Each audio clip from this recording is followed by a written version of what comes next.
Hi అండి. ఇప్పుడు నేను అనంత పద్మనాభ స్వామి గుహల్లో ఉన్నానండి, ఉండవల్లి విలేజ్లో. ఇవి రెడ్డి రాజుల టైంలో కన్స్ట్రక్షన్ చేసిన caves. Wow, what and architecture, excellent. చాలా బాగున్నాయండి గుహలు. ముందుగా కాపలాదారులు కూడా ఉన్నారు, ఋషులు వీళ్ళంతా. చూడండి వ్యూ ఎలా కనపడుతుందో.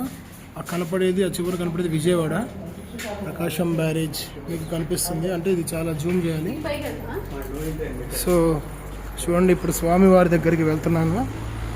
వ్యూ ఎక్సలెంట్గా ఉంది స్వామివారిది, అనంత పద్మనాభ స్వామి. వావ్, ఒక్కసారి చూడండి. What a view, super, mind blowing. ఇదంతా సింగిల్ రాక్ తో చేశారండి స్వామివారిని. చూడండి, పైన కాపలాదారులు, స్వామివారి శిష్యులు. ఓన్లీ సింగిల్ రాక్తోనే దీన్ని, ఈ ఐడల్ని డిజైన్ చేశారు.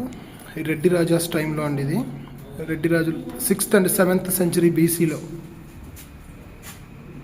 వావ్, ఎక్సలెంట్ అండి. హర హర హర మహాదేవ, ఓం నమః శివాయ.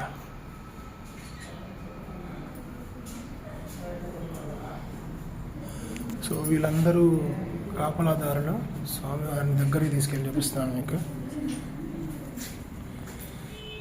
అనంత పద్మనాభ స్వామి శేషపాన్పు పైన పాలించి ఉన్నారు. వీళ్ళందరూ ఋషులు, గరుడ వాహన.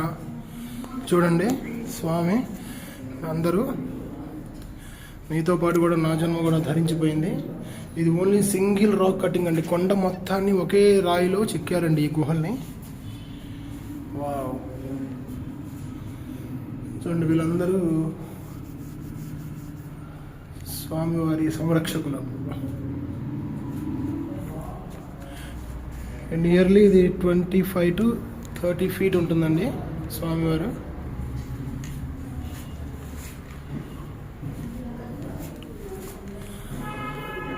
ఓకే,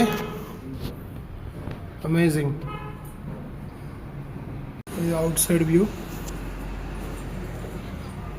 ఒకసారి ఆ కనపడేదంతా విజయవాడ, మౌంటైన్స్ అవన్నీ కనపడుతున్నాయి కదా, అదంతా విజయవాడ. విజయవాడకి అతి దగ్గరలో అండి, ఒక 5 kilometers. ప్రకాశం బ్యారేజ్ నుంచి 3 kilometers ఉంటుంది.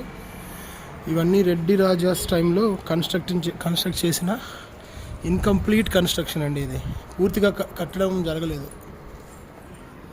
ఇదివరకు పైకి కూడా ఎంట్రీ ఉండేది, ఇప్పుడు నో ఎంట్రీ పెట్టేశారు. Okay, thank you guys.